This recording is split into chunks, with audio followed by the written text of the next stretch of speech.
A listener note: this story contains adult content and language. Debra Newell couldn't be sure where her husband went all day, and at first she didn't press that hard to find out. John would put on his faded blue surgical scrubs, kiss her goodbye, and disappear in her Tesla. She never saw him bring home a paycheck, but she was too busy running her own business to pay much attention.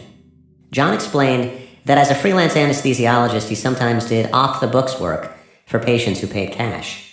What she did know is that she'd never been happier with a man. That on days when he wasn't away, he doted on her endlessly, running her errands the way her paid assistants usually did, making sure her bills were paid, sitting beside her at doctor's appointments. He's incredible.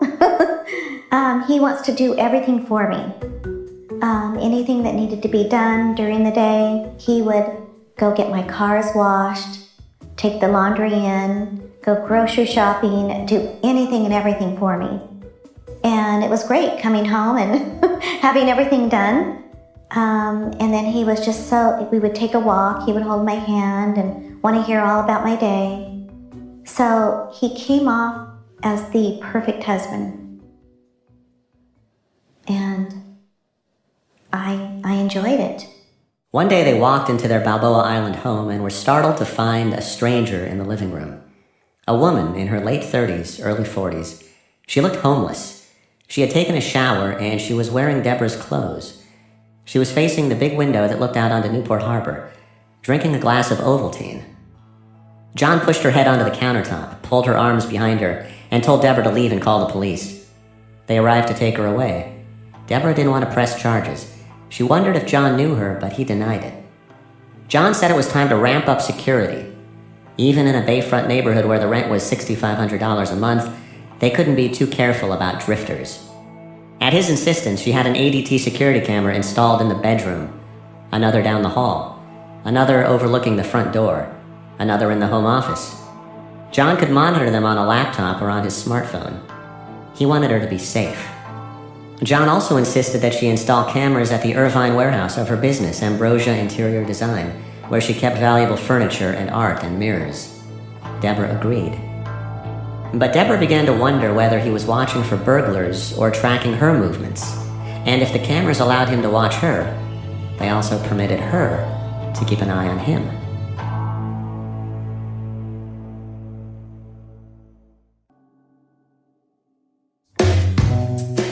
From the Los Angeles Times and Wondery, this is Dirty John. I'm Christopher Goffard.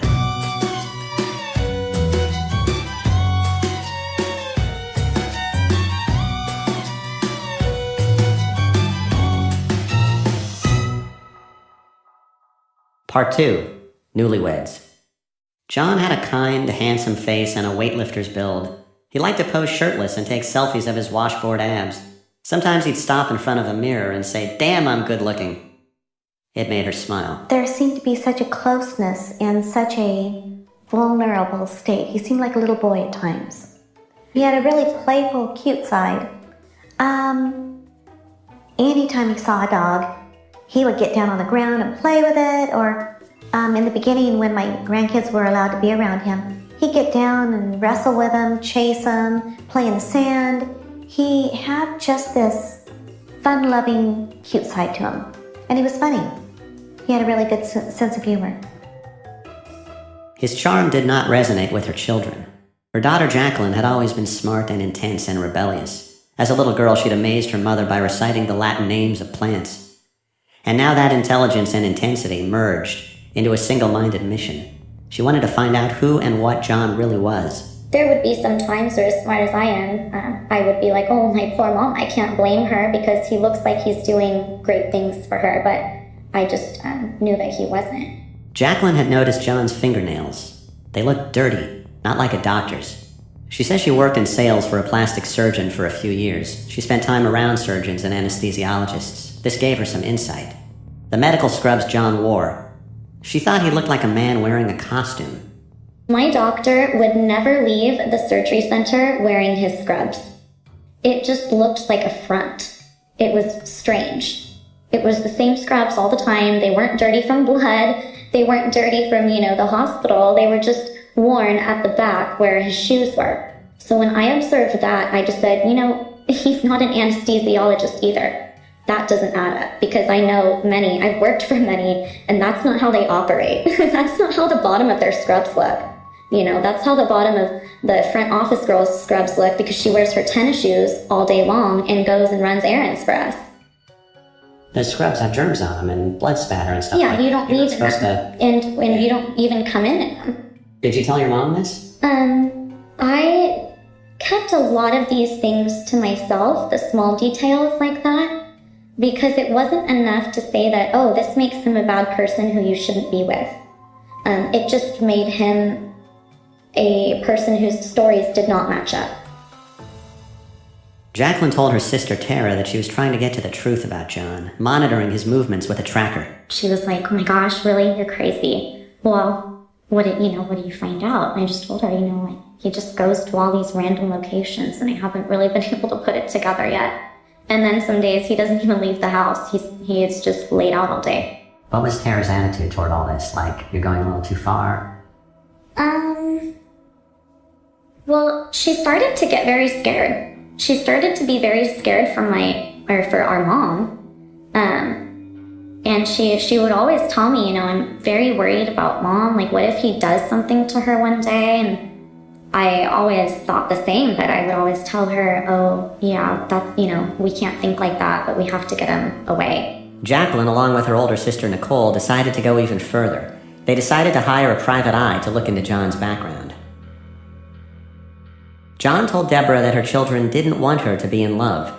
He said they didn't really love her, they just wanted her to die so they could take her money. Every chance he got, John told Debra how much he needed her. He seemed so much deeper, more emotionally available than the other men she had fallen for, the alpha males and playboys who had hurt her. Her self-esteem had been pummeled by a breakup with a guy she loved but who had been sleeping with someone else. John had helped her get over him fast. He was making her feel whole again, healed, desired. There was passion in her life again, and romance and love, things that at age 59 she feared might be past her. They walked their Balboa Island neighborhood past the sailboats and the beachwear shops. He brought her smoothies in bed. He brought her bouquets of peonies, her favorite flower. But because of John, Debra's kids were pulling away from her, and her growing estrangement from them was crushing her.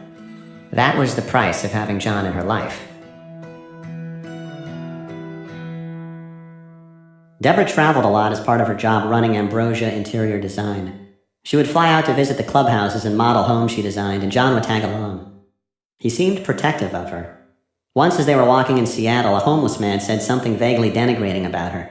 She can't remember what exactly, something like, "You have a hot old lady." John was suddenly in the guy's face, enraged and screaming. He grabbed him by the shirt, and it looked like he was ready to seriously hurt the guy. Debra had to pull him away. John didn't talk much about his family, but he liked to allude almost proudly to his late father's supposed mob connections. Debra thought this was amusing. And he talked about working as a medic in Iraq just before meeting her. He said he'd been in a chopper crash, which explained why his body looked battered with scars on his legs and back and ankles. She watched him inject testosterone.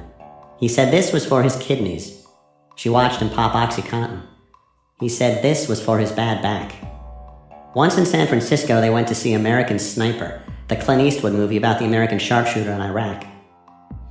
Afterward, John praised the film for its accuracy. That's exactly what it's like over there. During his time in the desert, he'd had to take some lives himself. And so I said, so what was it like? That must be so difficult. And he said, yeah. He goes, it was really difficult.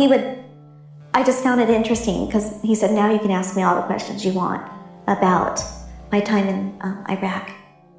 And we walked around San Francisco and just talked, and he told me story after story. He talked about killing people, right? Yes, 5 of them. I think it was 5 or 6. Mm-hmm.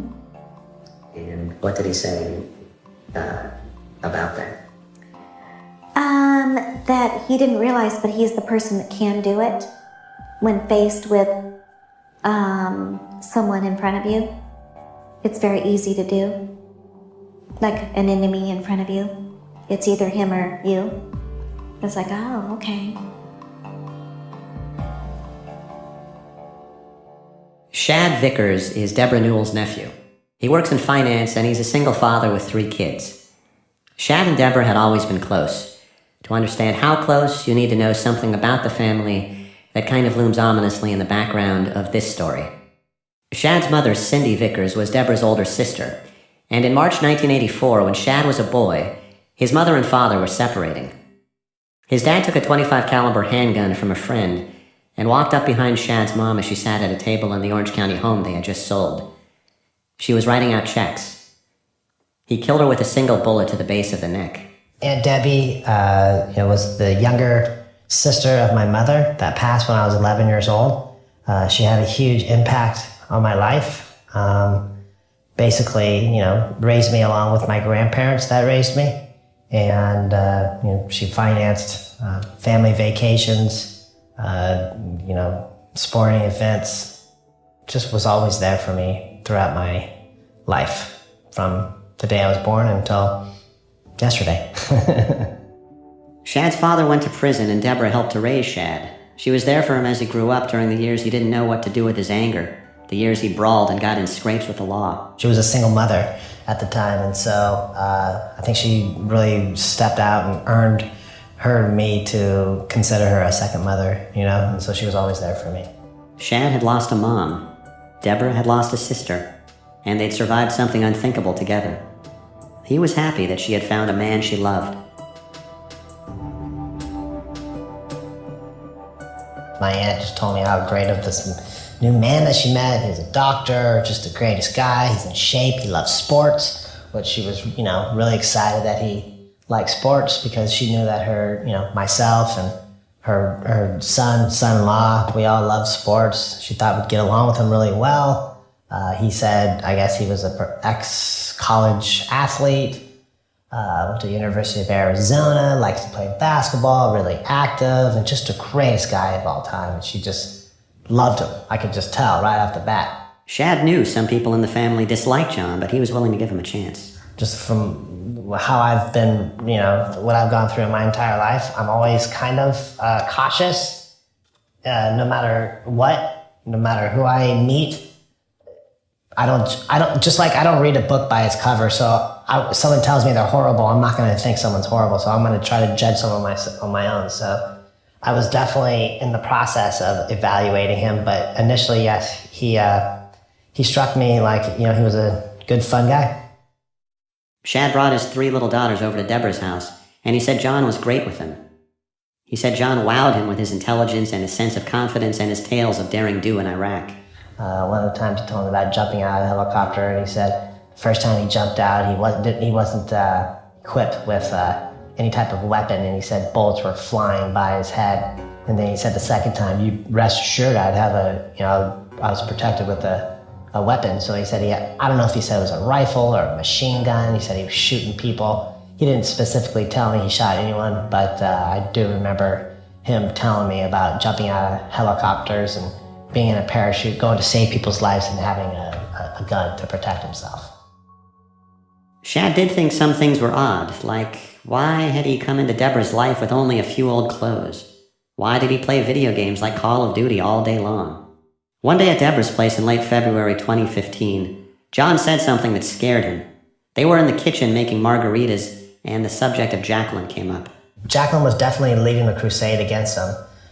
She was saying some things that, my aunt didn't like to hear. But, he was just making the margaritas, and, he said I could take her out from 1,000 yards out.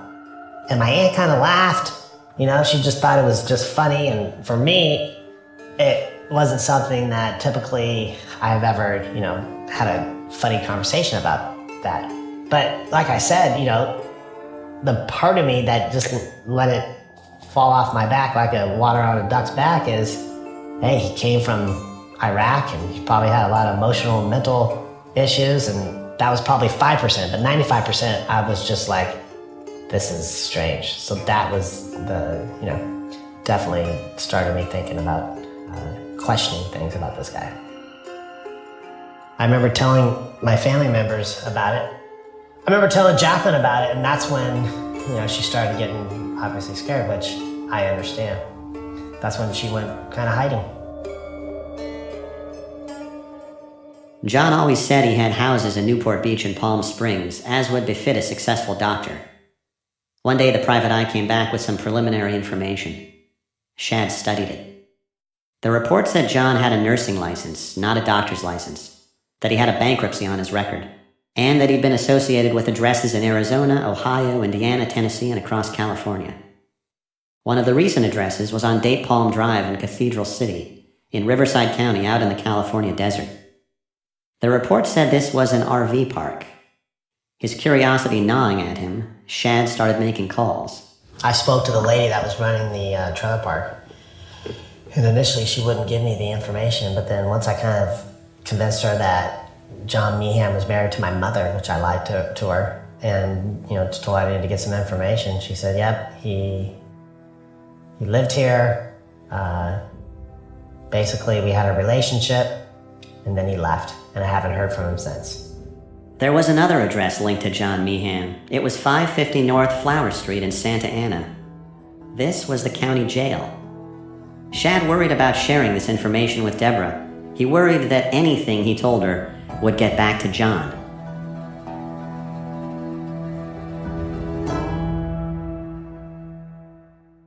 Hi, it's Christopher Goffard. If you'd like to support more signature journalism like this, you can join us by subscribing to the LA Times. Our mission is to uncover the truth every day, and we invite you to be part of it at latimes.com/join. That's latimes.com/join. Debra's mother, Arlene, continued to adore John.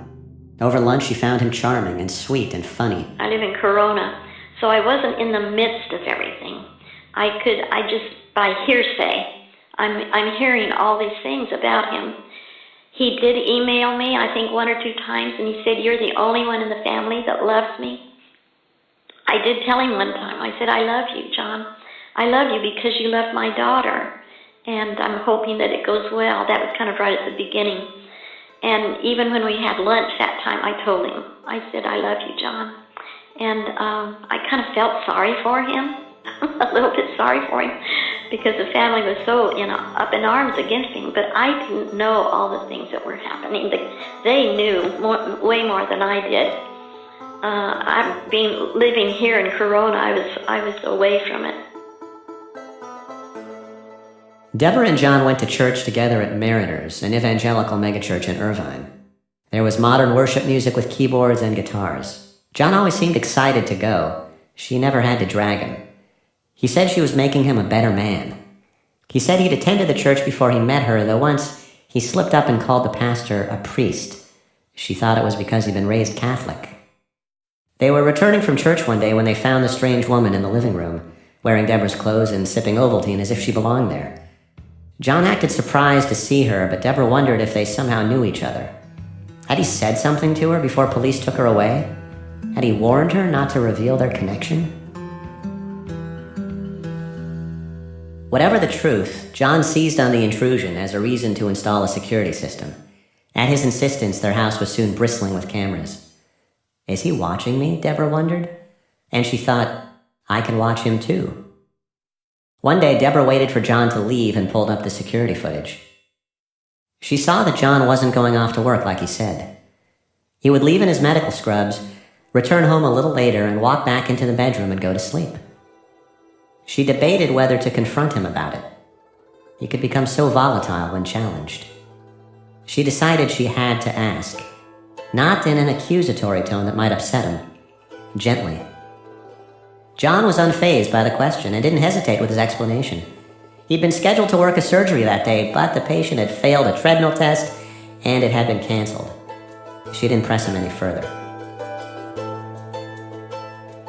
Shad wanted to warn Debra about John without telling her too much. After all, he had little more than a preliminary background report on the guy. And what if his conclusions were wrong? What if the man in the report was a different John Meehan? In early March 2015, Shad called Debra and reminded her that he'd lost his mom, and he didn't want to lose her too. He said, what if he isn't who he says he is? What if he isn't an anesthesiologist? What if I could prove to you he was in jail and not Iraq? I do specifically remember her saying, even if it was true, I wouldn't care because I love him. Debra was relaying what Shad said right to John, and John decided that Shad was his enemy. Shad gave me some texts he exchanged with John around this time. John wrote, "Why don't you simply go away? You lost your aunt. You're not invited here. You come near and I call the cops. Worry about your own miserable life and I'll worry about Debbie, who is a lot closer to me than you could ever imagine. You won't win this." Shad replied, "You told my grandma and I that you are a doctor. Prove it. You told my grandma and I that you own 2 properties. Prove it. Once you prove those 2, you are good in my book." John's reply, "I couldn't give a shit about being in your book." Shad said he hoped his aunt dumped him soon. He prayed she would open her eyes. John's reply, "Boy, are you in for a big surprise." Shad wrote, "My mom is looking down on me, making sure I don't give up on her sister, and making sure I know her sister knows the truth about your lying ass." John wrote, "Good thing your mom ain't here. She'd be embarrassed." Shad, "It's not a good thing. It's not good at all." John, "You don't have an aunt anymore, get it? I ain't going nowhere and neither is she. Stay away from the house. Accidents do happen. Again, Deb wants nothing to do with you. And if you were on fire, I wouldn't piss on you to help you out." Shad, "If I hear of you threatening my aunt or harming her, you will see me." John, "Please show up. And she ain't your aunt anymore. Just ask her." John gets a lot nastier. He insults Shad's girlfriend and says he slept with her. He insults Shad's little daughters. Shad warns him not to talk about his kids. "Fuck you and your kids. Come do something about it. It isn't about me or what I've done. It's about you harassing her to the point where she fears for her life." Shad wrote, "LOL. John, "She fears you'll hurt either of us. Laugh about that." Shad, "I'm just giving her facts over your lies." John, "And by the way, we're married. That makes your threat my threat, asshole." Shad, "I pray you're not married." Of course they were. It had been a secret, but now the whole family knew. Shad is a big guy, 5'10", 195 pounds, a former football player. But John intimidated him. He had 4 inches on Shad and probably 25 pounds, and Shad had seen boxing gloves and a heavy punching bag in the garage. Shad thought John would be able to overpower him if it came to that. Even beyond his size, there was a single-minded viciousness about John, a sense that he'd stop at nothing. Shad decided to keep his distance.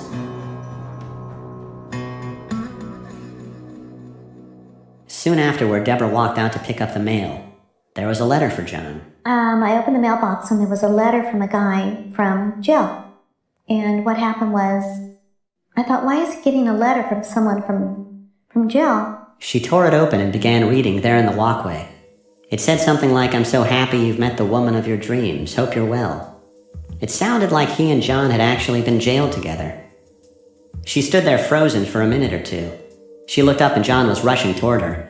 She realized that he had been watching her on camera, that maybe he'd been watching her more than she realized. He snatched the letter out of her hand. She asked him what this meant. She told him she thought he'd been lying to her. He turned it around and said, "How dare you question me or look at my mail? This is a felony, opening my mail." So he put it back on me, opposed to getting out of answering, who is this and why,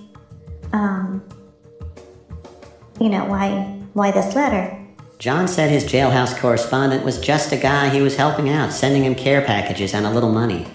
But he wouldn't admit he'd been in jail himself. The next day, John left on one of his mysterious errands. Debra walked into the home office they shared. John was messy. There were papers scattered everywhere. She began hunting through the office. Who exactly had she married?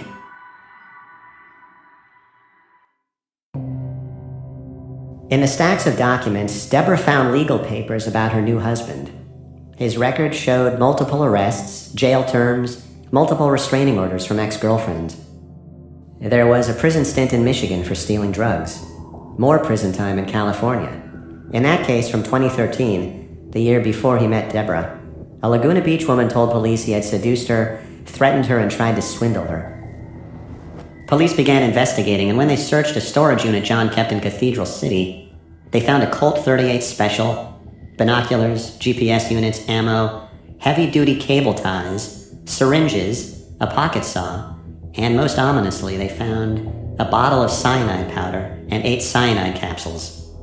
Police called him, quote, "a treacherous, conning, and very manipulative person who uses fear and intimidation as a means to control and coerce his victims." He was convicted of stalking and being a felon in possession of a firearm, He spent 2.5 months in state prison and got out in June 2014. And he spent a couple weeks in county jail that fall for violating a restraining order against another woman. He got out on October 8th, 2014. He had met Debra online on October 10th, 2014. 2 days later. It made Debra think about her first date with John in a new light. She remembered how he'd thrown himself on her mattress and raved about how comfortable it was. And I'm like, it's just a mattress. I realized he'd been in prison like a few days before that. So of course it's gonna feel good.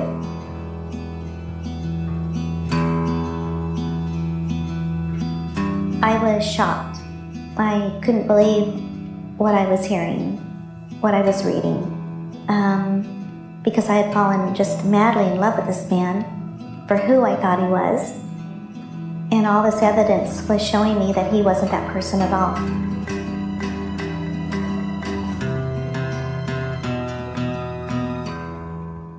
Some of the details about John's past she learned right then. Some she would learn in the weeks that followed. Had she been in denial the whole 5 months she'd known him? How had she missed what seemed so clear to her kids? Debra got some Ativan to steady her nerves. She knew she needed to move out fast. If Debra was shocked, Jacqueline felt her hunch about him had been validated. And by then, she had an even fuller picture of John's background. He had a felony for attempt or threat to extort, another felony for burglary of first degree, another felony burglary second degree, felony for stalking, misdemeanor for anonymous telephone calls, felony possession of firearm by felon, misdemeanor possession of firearm, violation of protective order, and he pled guilty to stalking and having a firearm. And that was not too long before he met my mom.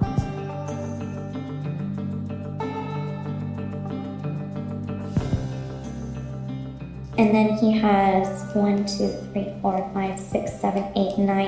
9 social security numbers that he has used before, which was very odd.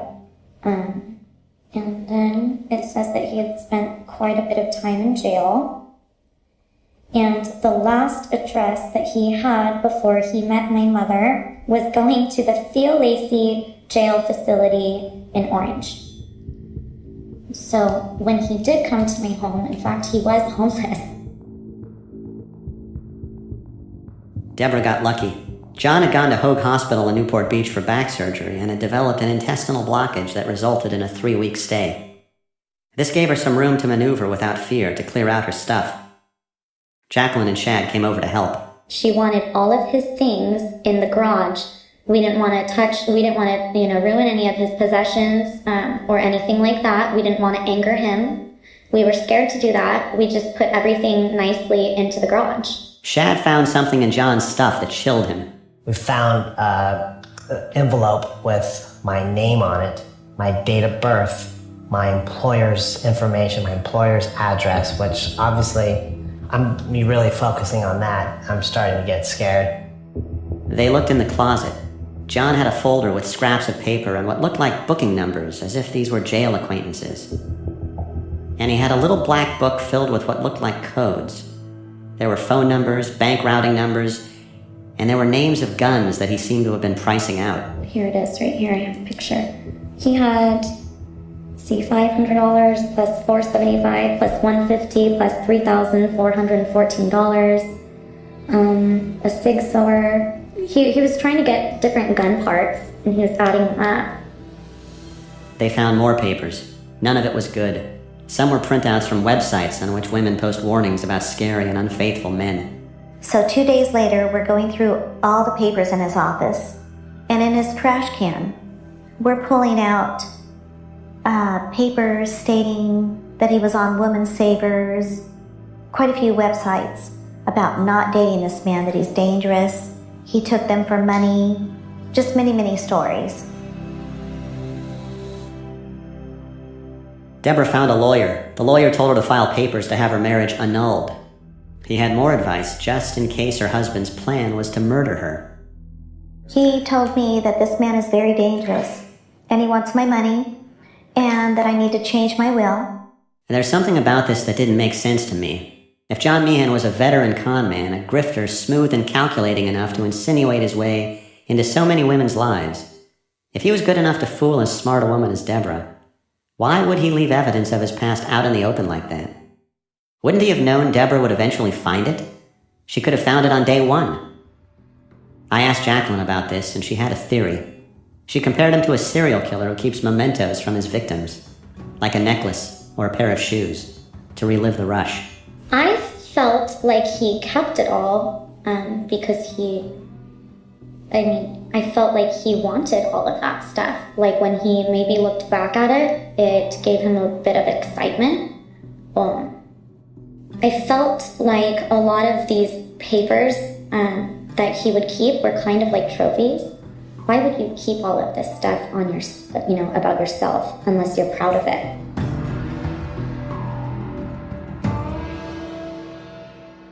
On the next episode of Dirty John.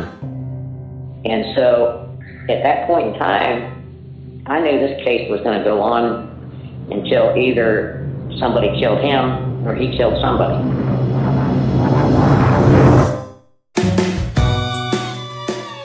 Our next episode will be available in 2 days. In the meantime, if you like what you heard, do tell your friends about our show.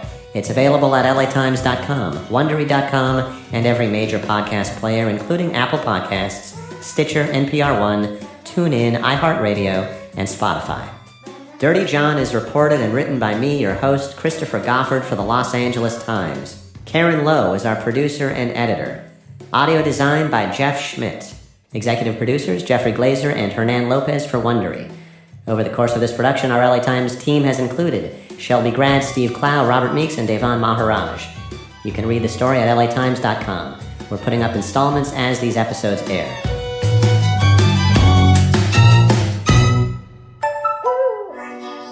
Hi, it's Christopher Goffard. If you'd like to support more signature journalism like this, you can join us by subscribing to the LA Times. Our mission is to uncover the truth every day, and we invite you to be part of it at latimes.com/join. That's latimes.com/join.